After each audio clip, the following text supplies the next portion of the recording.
Vous êtes toujours demandé ce qu'était la technologie blockchain? Ne paniquez pas, je vous explique tout. Alors la blockchain, c'est une technologie de base de données informatique, partagée de manière transparente et sécurisée entre ses utilisateurs. C'est ce qu'on appelle une base de données décentralisée. Que va-t-on faire avec ça? Cela va permettre d'échanger de l'information et de la valeur sur Internet. Vous connaissez sans doute déjà la monnaie numérique Bitcoin. C'est en fait la première application de la technologie blockchain à grande échelle.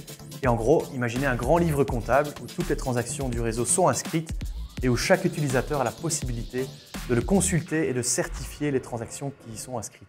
Ce qui le rend littéralement infalsifiable. En fait, c'est une technologie qui n'est pas récente. Elle est née durant la crise financière de 2008 et le but à l'origine était de proposer une alternative au système bancaire traditionnel. Elle permet radicalement d'utiliser une monnaie indépendante de tout État ou d'institution financière. Prenons un exemple. Dans un scénario de transaction bancaire classique, Alice envoie 10 € à Tom. En réalité, Alice donne un ordre à sa banque d'envoyer 10 € à la banque de Tom. Dans le cadre d'une transaction via la blockchain, Alice envoie directement de l'argent à Tom sans passer par une institution centrale, mais elle passera par le réseau Bitcoin. Prenons un autre exemple. Vous achetez 1 kg de café.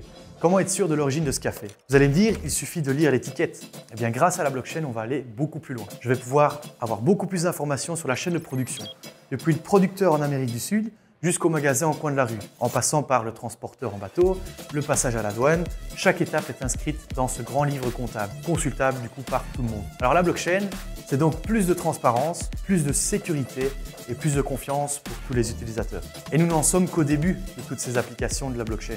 Imaginez tous les services qui vont pouvoir être créés dans le secteur, par exemple le secteur de la mode, le secteur de l'art ou encore des transports. En fait, tous les services numériques qui dépendent d'une seule plateforme centralisée, un peu comme Facebook, Google ou Amazon, vont pouvoir avoir des services alternatifs où on va pouvoir se passer des géants du web. Et donc ces services vont tomber dans le domaine public car chaque utilisateur pourra y prendre part. Même si cela vous semble fort compliqué, ne vous tracassez pas. Comme beaucoup de technologies, vous allez l'utiliser sans même le savoir dans la vie de tous les jours et ça va surtout vous faciliter les choses. Si vous voulez en savoir plus, suivez-nous sur wildchain.be, la communauté des entrepreneurs blockchain en Wallonie. Quant à moi, je vous dis à très bientôt.